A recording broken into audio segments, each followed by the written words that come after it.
இரக்கத்தோடு கேட்டதும் எங்கள் அருளான இயேசுவின் இதயமே, நீரே எங்கள் சரணமிட்டு ஓடி வந்தோம். இக்கட்ட நேரங்களில் நீரே எங்கள் துணை, துன்பத் துயரத்தில் நீரே எங்கள் ஆறுதல், சோதனை வேளையில் நீரே எங்கள் அரண். நாங்கள் எழுப்பிய மன்றாட்டுகளை எப்படியும் தருவீர் என்று நம்பியிருக்கிறோம். ஆயினும் உம் விருப்பத்தின் படியாக இந்த விண்ணப்பங்கள் நிறைவேறாவிடும் மனமுடைந்து விடாமல் உம்மை வாழ்த்தி வணங்கி போற்றி புகழ்ந்து ஒருபோதும் பின்வாங்காமல்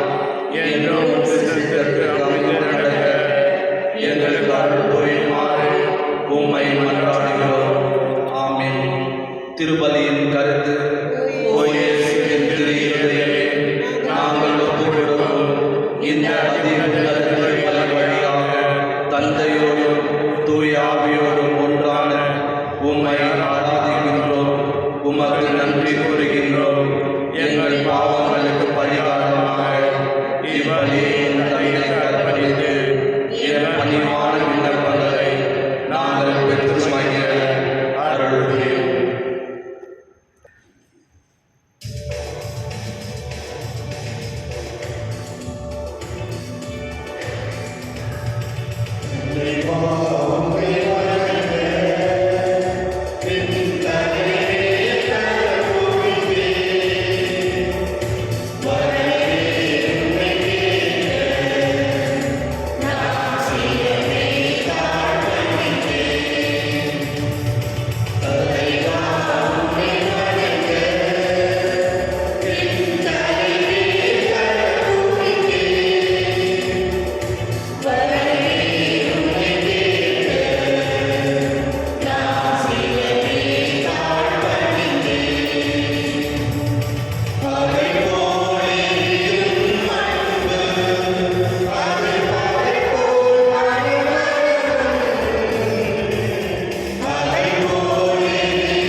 திருவிழியானது நன்றெடுதலாக மரியரேசி மற்றும் டேனியல் அவருடைய 38ஆம் பர்த்டே.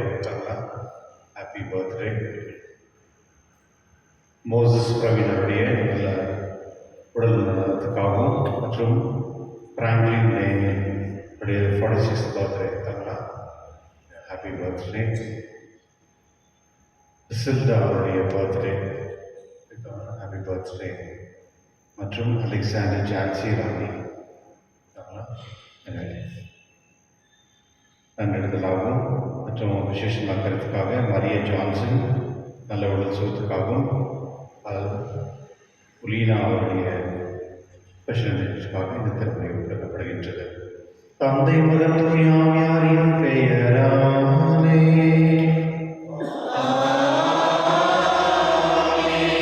நம் ஆண்டவராகிய இயேசு கிறிஸ்துவின் அருளும் கடவுளின் அன்பும் தூய ஆவியாரின் நட்புறவும் உங்கள் அனைவரோடும் இருப்பதாக.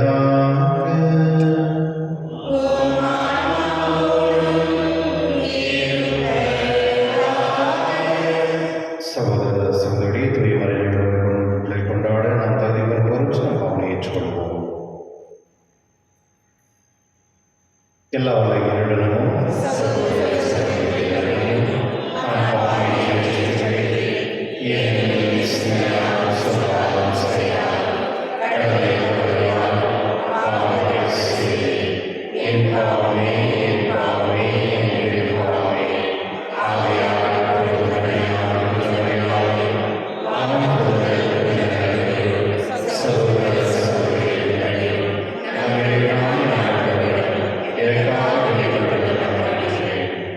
எல்லா இறைவன் நம்மை இதற்கு அமைத்து நம் பாவங்களை மன்னித்து நம்மை நிலைவாழ்வு அழைத்து செல்வாராக.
இறைவாக்கினர் எசேயா நூலிலிருந்து முதல் வாசகம்.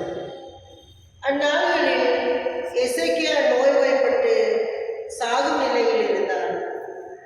ஆமோச்சின் மகனான ஏசையா இறைவாக்கினர் அவரை காண வந்து அவரை நோக்கி, ஆண்டவர் கூறுவது இதுவே: நீர் உன் வீட்டு காரியத்தை ஒழுங்குபடுத்தும், ஏனெனில் நீ சாகப் போகிறீர், பிழைக்க மாட்டேன் என்றார். எசேக்கியா சுவர்புறம் தம் முகத்தை திருப்பிக் கொண்டு ஆண்டவரிடம் மன்றாடி, ஆண்டவரே, நான் உன் திருமுன் உண்மை வழியில் மாசற்ற மனதுடன் நடந்து வந்ததையும் உன் பார்வைக்கு நலமானவற்றை செய்ததையும் நினைத்தருளும் என்று கூறி கண்ணீர் சிந்தி தேம்பி தேம்பி அழுதார். அப்போது ஆண்டவரின் வாக்கு ஏசையாவுக்கு அருளப்பட்டது. நீர் எசேக்கியாவிடம் சென்று கூற வேண்டியது: உன் திருத்தந்தை தாவீதின் கடவுளாகிய ஆண்டவர் கூறுவது இதுவே: உன் கண்ணீரை கண்டேன்.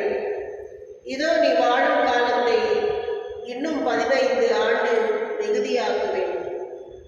உன்னையும் இந்த நகரையும் அசிரியா மன்னன் கை நின்று விடுவிப்பேன். இந்த நகரை பாதுகாப்பேன். எசேக்கியா நலமடைந்து ஒரு அத்திப்பழ அடையை கொண்டு வந்து விளவையின் மேல் வைத்து கட்டுங்கள் என்று ஏசையா பதில் கூறினார். ஏனெனில் ஆண்டவரிடத்திற்கு என்னால் போக முடியும் என்பதற்கு எனக்கு என்ன அடையாளம் யாது என்று எசேக்கியா அரசர் கேட்டிருந்தார். தாம் கூறிய இந்த வார்த்தையை ஆண்டவர் நிறைவேற்றுவார் என்பதற்கு அவர் உமக்கு அளிக்கும் அடையாளம் இது: சாயும் கதவனின் நிழல் ஆகாசின் கதவை கடிக்கையில் 10 பாத அளவு பின்னிட செய்வேன். அவ்வாறே சாயும் கதவனின் நிழல் அக்கடிக்கையில் 10 பாத அளவு பின்னிட்டது. ஆண்டவரின் அருள்வாக்கு. இறைவாக்கு நன்றி. உங்கள் பல்லவி அழிவின் குழியிலிருந்து ஆண்டவரின் உயிரை காத்தீர். அழிவின் குழியிலிருந்து ஆண்டவரே என் உயிரை காத்தீர். என் வாழ்நாளில் நடுவே இவ்வுலகை விட்டு செல்ல வேண்டுமே. நான் வாழக்கூடிய எஞ்சிய ஆண்டுகளை பாதளத்தில் வாயிலிருந்து கழிக்க நேரிடுமே என்றேன். அழிவின் குழியிலிருந்து ஆண்டவரே என் உயிரை காத்தீர். வாழ்வர் உலகில் ஆண்டவரே, நான் காண இயலாத மன்னவில் குடியிருப்போடு எந்த மனிதரையும் என்னால் பார்க்க முடியாது என்றேன். அழிவின் குழியிலிருந்து ஆண்டவரே என் உயிரை காத்தீர். என் உறைவிடம் மேய்ப்பனின் கூடாரத்தை போல் பெயர்க்கப்பட்டு என்னை விற்று அகற்றப்படுகின்றது. நெசவாளன் பாவை சுற்றுவது போல் என் வாழ்வை முடிக்கின்றேன். தரையிலிருந்து அவர் என்னை அறுத்தெறிகிறார். அழிவின் குழியிலிருந்து ஆண்டவரே என் உயிரை காத்தீர். என் தலைவரே, நான் உம்மை நம்புகிறேன். என் உயிர் உமக்காகவே வாழ்கின்றது. எனக்கு உடல் நலத்தை நல்கி நான் உயிர் பிழைக்க செய்வேன். அழிவின் குழியிலிருந்து ஆண்டவரே என் உயிரை காத்தீர்.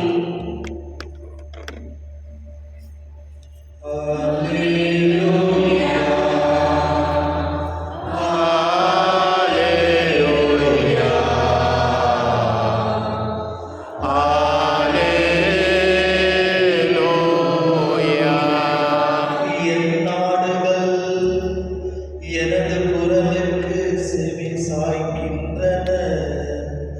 எனக்கும் அவற்றை தெரியும், அவையும் என்னை பின்தொடர்கின்றன. அல்லேலூயா. Hallelujah. Hallelujah.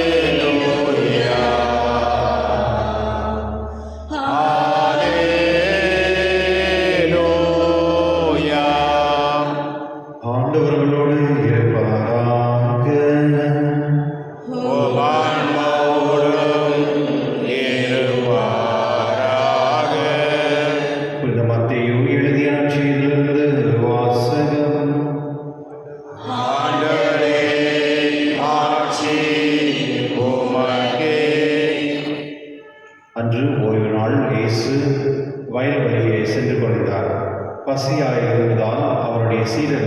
கதிர்களை கொய்து தின்ன தொடங்கினார். பரிசேயர்கள் இதை பார்த்து இயேசுவிடம், பார், ஓய்வு நாள் செய்யக்கூடாதே உம் சீடர்கள் செய்துகிறார்கள் என்றார்கள். அவரோ அவர்களிடம், தம்முடன் இருந்தவர்களும் பசியாய் இருந்தபோது தாவீது என்ன செய்தார் என்பதை நீங்கள் வாசித்ததில்லையா? இறை இல்லத்திற்கு சென்று அவரும் அவரோடு இருந்தவர்களும் அர்ப்பணம் அப்பங்களை உண்டார்கள். குருக்கள் மட்டுமே உண்ணக்கூடிய அப்பங்களை அவர்கள் உண்டது தவறல்லவா? மேலும் ஓய்வு நாட்களில் குருக்கள் கோவிலில் பணியாற்றுவது ஓய்வு நாளை மீறும் குற்றமாகாது என நீங்கள் திருச்சட்டத்தின் வாசித்ததில்லையா? ஆனால் கோவிலை விட பெரியவர் இங்கே இருக்கிறார் என நான் உங்களுக்கு சொல்கிறேன். பலியை அல்ல, இரக்கத்தையே விரும்புகிறேன் என்பது குறித்து நீங்கள் அறிந்து இருந்திருந்தால் குற்றமற்ற இவர்களை கண்டன செய்யாதிருக்க மாட்டீர்கள். ஆம், ஓய்வு நாள் மானிட மகனுக்கு கட்டுப்பட்டதே என்றார். ஆண்டவரின் அருள்வாக்கு.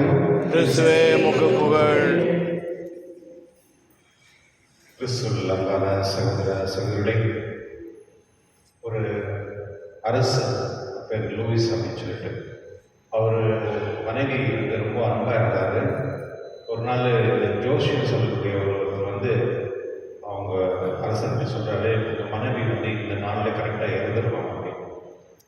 அவர் அதை நம்புறதில்ல. ஆனாலும் அவங்க கொஞ்சம் சிக்காக இருந்தாங்க.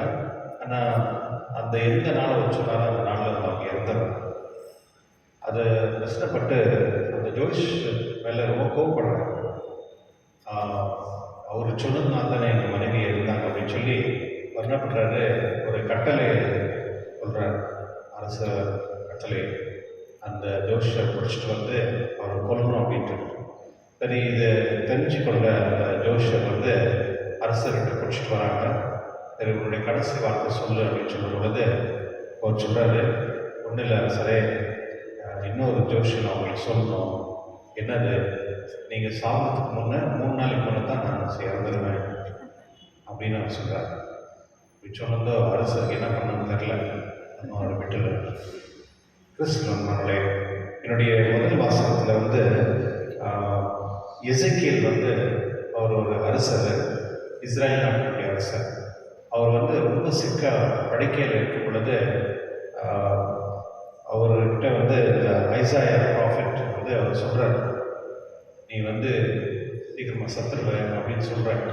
அப்படி சொல்லும் பொழுது அவர் கடலில் வந்து தேம்பி அழுந்து அவர்கிட்ட பண்ணுறார். கடலில் நான் சின்ன பையனாக இருக்கும் பொழுது உங்களுடைய கட்டளெலாம் நான் மீறாமல் நான் நல்ல ஃபேத்ஃபுல்லாக இருந்திருக்கேன், அதனால் எனக்கு கருணை காட்டுங்க அப்படின்னு சொல்லி அவர்கிட்ட வந்து அழுந்து ஜபிக்கும் பொழுது மறுபடியும் கடல் வந்து அந்த ஐசாயா மூலியமாக அவர்கிட்ட சொல்லி அனுப்புகிறார், போய் சொல்லு அரசனுக்கு, இன்னும் 15 வருஷம் நீங்கள் வந்து உயிர் வாழ்ங்க அப்படின்னு சொல்லிட்டு. கிறிஸ்துவர்களே, சில நேரத்தில் வந்து கடவுள் வந்து சில விஷயத்தை வந்து அவர் முடிவு எடுப்பார். அந்த முடிவு எடுத்த பிறகு அதை யாரும் மாற்ற முடியாது இல்லையா? கடவுள் எடுத்த முடிவு மாற்ற முடியாது. ஆனால் ஒரு விஷயத்தை மட்டும் மாற்ற முடியும் அப்படின்றது என்னுடைய முதல் வாசகத்தில் சொல்லப்படுகிறது. அது வந்து ஜபம். கடவுளை கூட வந்து ஒரு ஜபத்தினால அவர் வந்து அது இரக்கமான குணத்தை நம்ம மாற்ற முடியும் அப்படின்றது என்னுடைய முதல் வாசகத்தை வெளிப்படுத்துகிறார். அது மட்டும் இல்லாமல் என்னுடைய நற்செய்தியில் பார்க்கும் பொழுது இன்னைக்கு வந்து அந்த சீடர்களெல்லாம் வந்து இந்த வயல் நடக்கும் பொழுது பசியாக இருக்கிறதுனால இந்த கதிர்கள் எடுத்து சாப்பிட்றாங்க. யூதர் மக்கள் வந்து யூஸ்வலாக அப்படி செய்ய மாட்டாங்க. ஏன்னா அவங்க வந்து இந்த பசியாக இருந்தாலும் என்ன இருந்தாலும் வீட்டில் போயிட்டு கை காலை கழுவிட்டு அது ஒரு சட்டம். கை கழுவிட்டு கால் கழுவிட்டு தான் நான் போய் வெளியிலேருந்து வந்து வந்து சாப்பிடுவாங்க. அந்த மாதிரி ஒரு சட்டத்தை வச்சுருக்காங்க. அப்போ இந்த குற்றத்தை பார்த்து கடவுள்கிட்ட சொல்கிறாங்க, பாரு உங்களுடைய சீடர்கள் என்ன பண்ணுறாங்க அப்படின்னு சொல்லிட்டு. இது ரொம்ப முக்கியமான ஒரு விஷயம். ஏன்னா சில நேரத்தில் வந்து நம்முடைய லைஃப்பில் வந்து இந்த மாதிரி விஷயத்தை நம்ம பார்ப்போம். மற்றவங்க என்ன செய்கிறாங்கன்னு பார்க்குறதே நம்ம விளையாடு இல்லையா? அது நீங்கள் பார்த்துருக்கலாம், இல்லை நீங்கள் கூட செஞ்சுருக்கலாம். ரெண்டில் ஏதாவது அப்படின்னா மற்றவங்க என்ன செய்கிறாங்கிறத அது நம்மளுக்கு என்ன தேவையில்லை, தேவையில்லை. ஆனால் நம்மளுக்கு என்ன அப்படின்னா அதில் ஒரு ஒரு மகிழ்ச்சி, நாங்கள் மற்றவங்க என்ன செய்கிறாங்க, என்ன பேசுகிறாங்க, என்ன அது வந்து நம்ம தெரிஞ்சுக்கிறதுக்கு நம்ம ரொம்ப விருப்பப்படும். பக்கத்து வீட்டில் என்னென்ன நடக்குதுன்னு தெரியலன்னா அவங்க தூக்கமும் வராது அப்படின்னு சொல்லுவாங்க. அதுபோல் சில பேருடைய வாழ்க்கை அப்படி தான். இந்த பேரிஷில் தெரிய ஒரு 2 பேர் இருக்காங்க. அவங்களுக்கு எப்போதுமே இதே தான், ஏதாவது ஒன்று பிரச்சனை பண்ணினே இருப்பாங்க, ஏதாவது ஒன்று சொல்லினே இருப்பாங்க, ஏதாவது ஒன்று. அவங்களுக்கு விசுவாசம் இருக்கான்னு சொன்னால் அது இல்லை. இப்போ நம்ம இந்த கன்ஃபெஷன் நம்ம பண்ணுறதுக்கு எவ்வளோ முயற்சி பண்ணியிருக்கோம், அது எப்படின்னா தடுக்கணும் அப்படின்னு ஏதோ ட்ரை பண்ணுறாங்க, பண்ணியிருந்தாங்கிறாங்க, ஆனால் முடியல, அது வேறு விஷயம். பட் இருந்தாலும் அவங்களுடைய மனசு வந்து இது இது இது தடுக்கணும் அப்படின்னு. அப்போ என்ன மீனிங்னா, இப்போது பாவ சங்கீதம்ன்றது என்ன, ஒரு மனிதன் வந்து பாவத்தில் இருக்கிறவன் வந்து ஒரு நல்ல ஒரு மனிதனாக மாறுறதுக்கு தான் என்ன வேணும், பாவ சங்கீதம். அப்போது ஒரு பாவ சங்கீதம் செய்யும் பொழுது ஒரு மனிதன் வந்து செஞ்ச பாவத்திலேருந்து அவன் புனிதனாக மாறும்.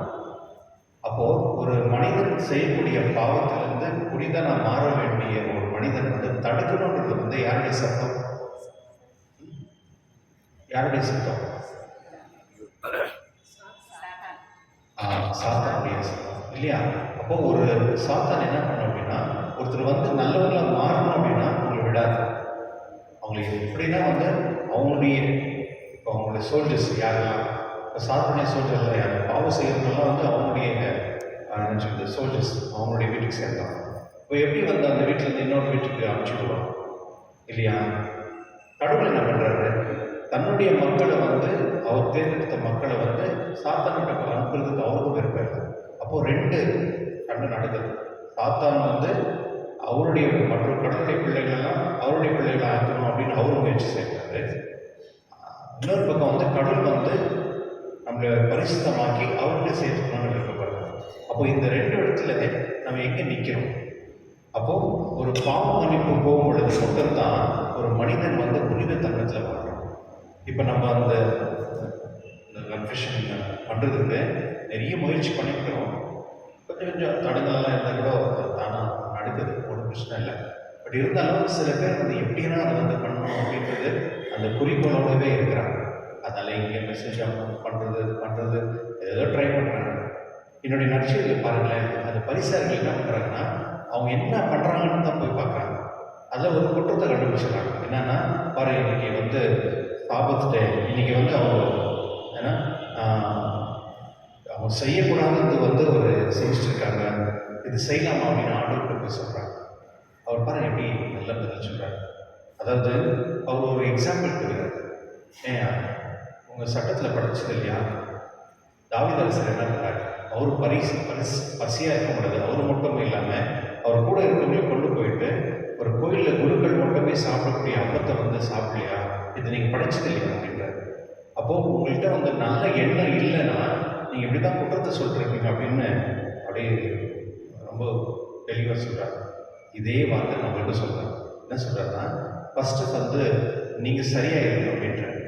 எப்போதுமே மற்றவங்களை வந்து நல்லதாக பாருங்கள் அப்படின்ற ஒரு நல்ல விஷயத்தை வந்து நல்லதாக தான் பார்க்கலாம். நல்ல விஷயத்தையும் நீங்கள் வந்து கெட்டதாக நீங்கள் பார்க்குறீங்கன்னா அப்போ என்ன மாதிரி ஆளாக நீங்கள் இருப்பீங்க அப்படின்ட்டு தான் கேள்வி. கிறிஸ்துவன்மார்களே, அது மட்டும் இல்லாமல் ஆண்டவர் இயேசு வந்து ஒரு என்ன சொல்கிறது, கடவுளுக்கு வந்து நீங்கள் செய்யக்கூடிய சாக்ரிஃபைஸ் தேவையில்லை அப்படின்றார். அவருக்கு வந்து தேவைங்கிறது வந்து இறுக்கத்தை மட்டுமே விரும்புகிறேன் அப்படின்னு சொல்கிறாங்க. அதாவது கடவுள் எப்பொழுதுமே நம்முடைய என்ன சொல்கிறது சட்டத்தோட ஒரு இரக்கம் வந்து இருக்கக்கூடிய மனதை வந்து கடவுள் விரும்புகிறார். அதுதான் என்னுடைய நற்செய்தி சொல்கிறார். சில நேரத்தில் வந்து சட்டங்கள் வந்து சில நேரத்தில் நம்ம மீறும் ஏதோ ஒரு காரணத்துக்காக, ஆனால் அங்கே வந்து இரக்கம் இருக்கா, அது ரொம்ப முக்கியமானது. அதுபோல தான் இப்போது சில நேரத்தில் வந்து என்ன சொல்கிறது, சில சட்டங்கள் வந்து நம்மளுக்கு வந்து ரொம்ப உதவியாக இருக்கும். ஆனால் அதே சட்டம் வந்து மரண தண்டனை கூட கொடுக்கும். மரண தண்டனை கூட கொடுக்கும் சட்டம். ஆனால் சில நேரத்தில் வந்து ஒரு ஜட்ஜ் கூட சொல்லியிருந்தாரு, எனக்கு கொஞ்சம் உங்கள் மேலே நான் கருணை காட்டுறேன் அப்படின்னு சொன்னாங்க. அது ஒரு ஏதோ ஒரு விஷயத்தில், அதாவது சில நேரத்தில் வந்து அந்த கருணையை காட்டும் பொழுது அந்த மனிதன் உயிர் பொழிக்கலாம். உயிர் பொழிக்கலாம். அதுபோல தான் இன்னைக்கு வந்து முதல் வாசத்தை நம்ம பார்க்குறோம். அவர் வந்து மரணத்தை அடையணும் அரசர். கடவுள் வந்து கருணை காட்டி அவர் ஜபிச்சதுனால அவருக்கு இன்னும் கொஞ்சம் டைம் கொடுக்குறாங்க. ப்ளஸ் நம்மளுடைய இதுதான் நம்முடைய வாழ்க்கையில் கடவுள் வந்து நம்மளுக்கு கிடைக்கக்கூடிய ஆசீர்வாதம். நம்ம வாழ்க்கை என்ன நடக்கும் நம்மளுக்கு தெரியாது. ஆனால் நம்ம ஜபிக்கும் பொழுது கடவுள் வந்து அவருடைய கருணை மூலியமாக நம்மளுக்கு இன்னும் ஆசீர்வாதம் கொடுப்பாரு. இப்போ நம்ம இங்கே வாழ்ந்துக்கிறதே வந்து கடவுளுடைய கருணைனால தான். அது நம்மளுக்கு தெரியாது. ஒருவேளை நான் இன்னைக்கே இறந்துடலாம், ஆனால் கடவுளுடைய கருணையினால வந்து நான் வாழலாம். அது கடவுளுடைய சித்தம். அதுபோல தான் நம்ம வந்து தினந்தோறும் நம்ம வந்து கடவுள்கிட்ட நம்ம ஜெபிக்கணும். இன்று வந்து சென்ட் லியோ தி ஃபோர்த் அவருடைய போப்பாண்டவருடைய விழா. அவர் வந்து 855 வந்து இறந்தவர். அவர் தான் வந்து இந்த பியூட்டிஃபிகேஷன் பண்ணது, திருச்சபை வந்து அழகுபடுத்துது அவர் தான். இப்போ நம்ம இதெல்லாம் பார்க்கணுமே, சர்ச்னா இப்படி தான் இருக்கணும் அப்படின்றது ஒரு புரிதல் வந்து திருச்சபைக்கு கொடுத்தவரும் இவர் தான். அவர் தான் வந்து அந்த ஃபஸ்ட்டு வந்து உலகத்தில் எல்லாம் அந்த ரோமில் இருக்கும் பொழுது அந்த ப்ரீஸ்டுகளை சின்னட் அப்படின்னு, அதாவது எல்லாருமே கலந்து திருச்சபை நடத்தணும் அப்படின்ற ஒரு முத வந்து இந்த திருச்சபை கொண்டு வந்தது அவர் தான். அதனால இன்றைக்கு நம் திருச்சபை நாம் ஜெபிப்போம். இந்த திருப்பலியில் இறைவா, எப்பொழுதுமே நான் இருக்கப்பட்ட ஒரு மனிதனாகவும் மற்றவங்கள குற்றத்தில் வந்து நான் எப்போதுமே குற்றம் அவங்க செய்கிறவங்க தேடி போகாமல என்னிடத்தில் என்ன குற்றம் இருக்குன்னு தெரிந்து கொள்ள ஞானத்தை தரும்படி இந்த திருப்பலியில் மன்றாடுவோம்.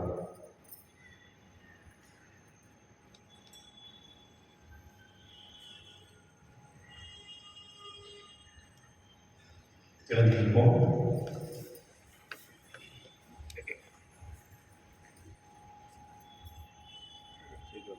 அன்பான சகோதரர்களே, நாம் எல்லாரும் பிற சேவைகளுக்கும் நீங்கள் ஒன்றாக கூட இருக்கின்றோம். நம் வேண்டுதலை தயவா கேட்டு நம் கருட ஆண்டவரத்தில் ஜெபிப்போம்.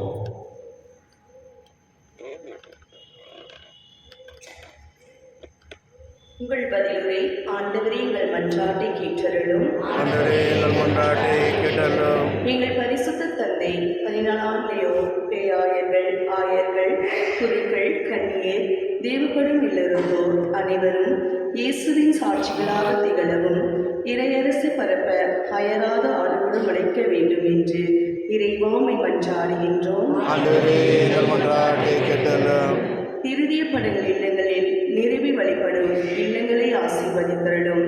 அந்த இல்லங்களில் வசிப்போர் இயேசுவின் திறத்தின் சிறப்பான ஆசிரியை பெற்று துயரமின்றி விசுவாசம், ஜெபம், தன்னலமற்ற அன்பு ஆகியவைகள் தலசிறந்த எடுத்துக்காட்டுகளாக விளங்க வேண்டும் என்று இறைவாமை மன்றாடுகின்றோம். மனவேதனையாலும் உடல் நோயாலும் அவதிப்படும் அனைவரும் நினைவு கூறுகின்றோம். இயேசுவின் திருதியம் அவர்களுக்கு ஆறுதலாக இருக்கவும் விரைவில் குணம் பெற்று மகிழோடு வாழ வழியாக இருக்க வேண்டும் என்று இறைவாமை மன்றாடுகின்றோம். இந்த நவநாள் திருப்பலியில் பங்கு பெறும் எங்கள் அனைவர் மீது உமது ஆசியை பொழிந்தருளும். எங்களது கருத்துக்கள் நிறைவேற்றவும் திருயத்தின் அன்பை பெற்று உமது கருவியாக மாற வேண்டும் என்று இறைவாமை மன்றாடுகின்றோம்.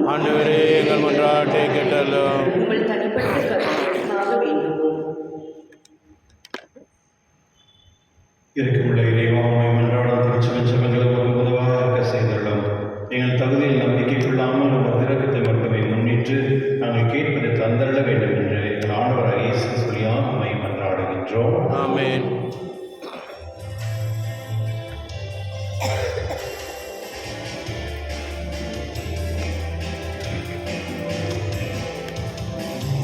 நான்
சகோதரர்களை நாம் அனைவரும் திருப்பலி எல்லாரும் தந்தையாக ஏற்றதாகபடி செல்லுங்கள். ஆண்டவர் தமது பெயரின் புகழ்ச்சிக்காகவும் ஆட்சிக்காகவும் நமது நன்மைக்காகவும் புனித திராவியனத்தின் நலனுக்காகவும் உமது கையில் இருந்து வெளியேற்றுக் கொள்வாராக.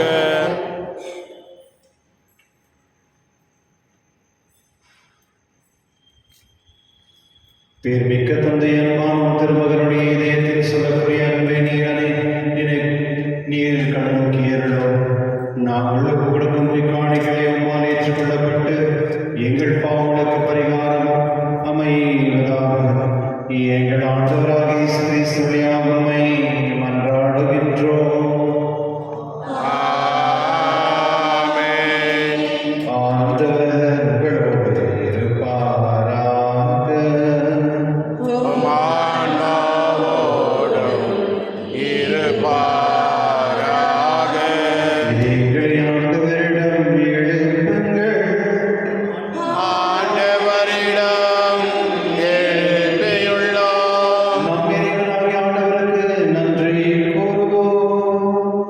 அது தகுதியும் நீதியும் மானதே. ஆண்டவரே பரிசுத்த எல்லா வல்லமையும் தீர்வா எங்கள் ஆண்டவராக ஈஸ்வரியாக இந்நாளும் நடந்து நாங்கள் ஒரு நன்றி செலுத்துவது மெய்யாகவே தகுதியும் நீதியுமாகும். எங்கள் கடமையும் மீட்புக்குரிய செயலுமாகும். மீட்புக்குரிய அன்பினால் கிறிஸ்து சிலுவையில் வருத்தப்பட்டு தம்மே நமக்காக கையளித்தார். குத்தி திறக்கப்பட்ட விழாவில் இருந்த ரத்தமும் தண்ணீர் வழிந்தோடின. இதிலிருந்து திருச்சபையின் அருட்சாதனங்கள் வெளிப்பட்டன. மீட்பெரும் திறந்த திறனும் அனைவரும் ஈர்க்கப் பெறவும் மீட்களிக்கும் ஊற்றுகளில் இருந்து மகிழ்ச்சியுடன் முகந்து கொள்ளவும் இவ்வாறு செய்தருளினார். ஆகவே தூதர் அறிஞர் சொல்வோர் ஆட்சிக்கு மாற்றுவானோம் வானக சென்ற அணியரோடு சேர்ந்து நாங்கள் உமது மகிமை புகழ்ந்து பாடி முடிவின்றி சொல்வதாவது: துயவர் துயவர் துயவர் வான்படைகளின் கடவுளாம் ஆண்டவர். விண்ணகமும் மண்ணகமும் உமது மாட்சியால் நிறைந்துள்ளன. உன்னதங்களிலே ஓசானா. ஆண்டவர் பெயரால் வருகின்றவர் ஆசீர் பெற்றவர். உன்னதங்களிலே ஓசானா.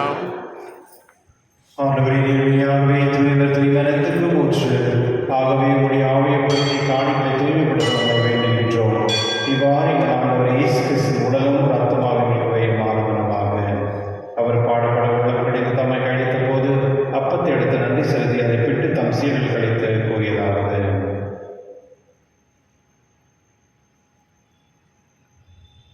அனைவரும் இதிலிருந்து பெற்று உண்ணுங்கள். ஏன் இது உங்களுக்காக கழிக்கப்படும் என் உடல்.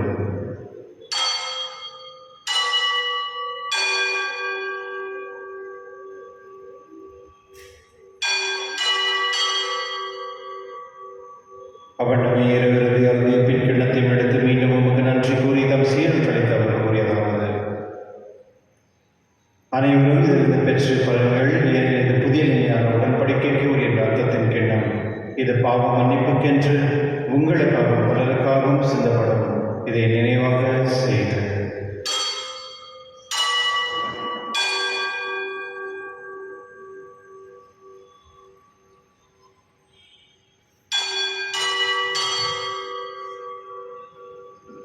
நம்பிக்கையின் மறைபொருள்.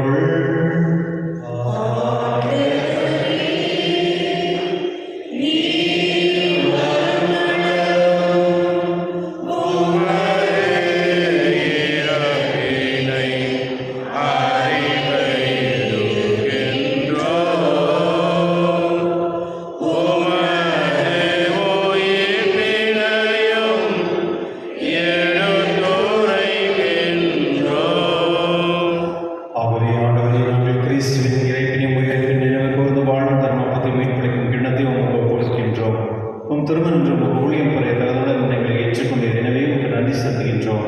மேலும் கிறிஸ்துவின் உடலிலும் ரத்தத்திலும் பங்கு கொள்ளும் எங்களை தூயாவில் ஒன்று சேர்க்க வேண்டும் என்பதை தாழ்மையுடன் கொண்டாடுகின்றோம்.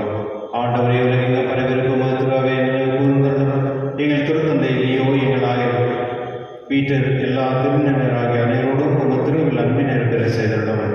மேலும் உயிர்களும் எதிர்நோக்கும் தூயில் கொள்ளும் எங்கள் சகோதர சகோதரியும் இறந்தோரும் அனைவரும் இரக்கத்துடன் நினைவு கூர்ந்து உமது திருமண ஒளியில் ஏற்றிடும்.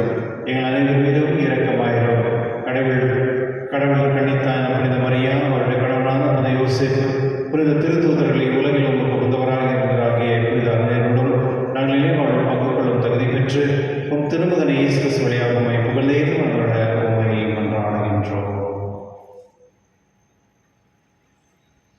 இவர் வழியாக இவரோடு இவரில் எல்லாம் இறைவனாகிய தந்தையே தூய ஆவியாரின் ஒன்றிப்பில் எல்லா புகழும் ஆட்சியும் என்றென்றும் உமக்கு உரியதே.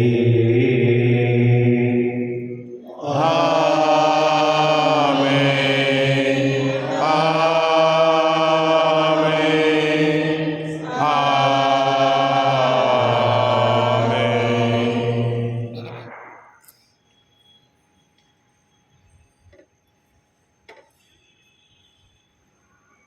மீட்பரின் கட்டளையாக அறிவிக்கப்பட்டு இறைப்படைக்கு நான் பயிற்சி பெற்று நாம் கணித சொல்லுவோம். விண்ணுலகில் எங்கள் தந்தையே, உமது பெயர் தூயதென போற்று பெறுக. உமது ஆட்சி வருக. உமது திருவுளம் விண்ணுலகில் நிறைவேறுவது போல மண்ணுலகிலும் நிறைவேறுக. எங்கள் அன்றாட உணவை இன்று எங்களுக்கு தாரும். எங்களுக்கு எதிராக குற்றம் செய்வோரை நாங்கள் மன்னிப்பது போல எங்கள் குற்றங்களை மன்னியும். எங்களை சோதனைக்கு உட்படுத்தாதையும் தீமையிலிருந்து எங்களை விடுவித்தள்ளும். ஆண்டவரே, தீவிரத்திலிருந்து எங்களை விடுவித்து எங்கள் வாழ்நாளின் அமைதியும் கனிவுணர்வுமை கொண்டாடுகின்றோம். உமது இரக்கத்தில் உதவியால் நாங்கள் பாவத்திலிருந்து எப்பொழுது விடுதலை பெற்று யாரும் கலக்கும் என்று நலமாயிருக்குமாக. நாங்கள் எதிர்நோக்கியிருக்க பேரின்பத்துக்காகவும் என் மீட்பராக இயேசு கிறிஸ்து வருகைக்காகவும் காத்திருக்கின்றோம். ஏனெனில் ஆட்சியும் வல்லமையும் ஆட்சியும் என்றென்று உமது. ஆண்டவரே, இயேசு கிறிஸ்துவே, அமைதி உங்களுக்கு விட்டு செல்கிறேன், அமைதி உங்களுக்கு அளிக்கின்றேன் என்று உம் திருத்துதலுக்கு மனிதரே எங்கள் பாவங்களை பாராமல் உங்கள் திருவின் நம்பிக்கைகள் நோக்கி உங்கள் திருவுளத்திற்கு ஏற்ப அதற்கு அமைதி ஒற்றுமை அளித்திருக்கிறார்கள். என்றென்று வாழ்ந்து ஆட்சி செய்கின்றவர் நீரே. ஆமென். ஆண்டவருடைய அமைதி உடன் என்றும் இருப்பதாக. ஆன்மாவோடும் இருப்பதாக. ஒருவருக்கொருவர் பயந்து கொள்வோம்.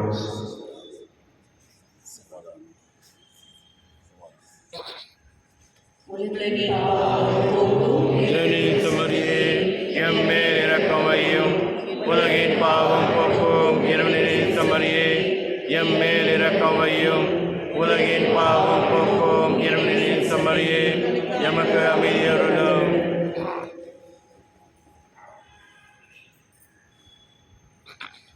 இதோ இறைவன் செம்மன், இந்த உலகின் பாவங்களை போக்குபவர் செம்மன் விருதுக்கு அழைக்க பெற்றோர் பெயர் பெற்றோர். என் ஆண்டவரே, நீர் எழுந்தருள நான் தகுதியற்றவன். ஆனால் ஒரு வார்த்தை மட்டும் சொல்லி அருளும், எனது ஆன்மா நலமுடையும்.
நித்திய பரிகாரம் இயேசுவின் திருதியமே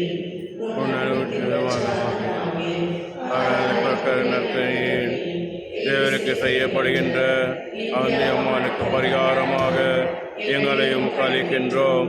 இன்று முதல் எங்களின் நினைவு சொல் செயல்களையும் நாங்கள் படும் துன்பவட்டங்களையும் பரிகாரமாக ஏற்றுக்கொண்டு நாங்கள் தூய வாழ்வு வாழ துணை செய்தல்லும்.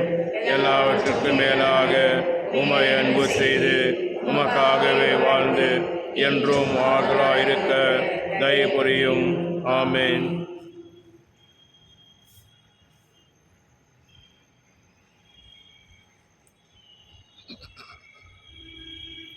மன்றாடுவோமாக.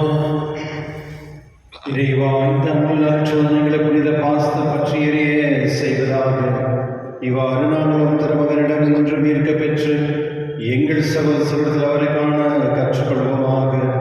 எங்கள் ஆண்டவராக இயேசு கிறிஸ்து வழியாக உம்மை மன்றாடுகின்றோம். நோய்களுடைய ஆசீர்வாதத்தில் ஜெபிப்போமாக. ஆண்டவரே, உடலாய் வருந்த உமது ஒளிரை பாரும். நீர் உண்டாக்கிய ஆன்மாவுக்கு ஆறுதல் தாரும். நாங்கள் துன்பங்களால் தூய்மையடைந்து உமது இரக்கத்தினால் விரைவில் குணப்படி அருள் புரிவீராக. எங்கள் ஆண்டவராக இயேசு கிறிஸ்துவின் பெயரால். ஆமென். ஆண்டவர்களோடு இருப்பாராக. உம் ஆன்மாவோடு இருப்பாராக. ஆண்டவராக இயேசு கிறிஸ்து உங்களை பாதுகாக்கும் உங்கள் நடுவிலும் உங்களை காப்பாற்ற உங்களுக்குள்ளும் உங்களை வழிகாட்ட உங்களுக்கு முன்னும் உங்களுக்கு காவலாக இருக்க உங்கள் பின்னும் உங்களை ஆசீர்வதிக்க உங்கள் மேலும் இருப்பாராக. எல்லாம் வல்ல இறைவன் தந்தை, மகன், தூய ஆவியார் அனைவரையும் ஆசீர்வதிப்பாராக. சென்று வாருங்கள், திருப்பலி நிறைவேறிற்று. இறைவனுக்கு நன்றி. உங்களுக்கு நன்றி. ஃப்ரைடே.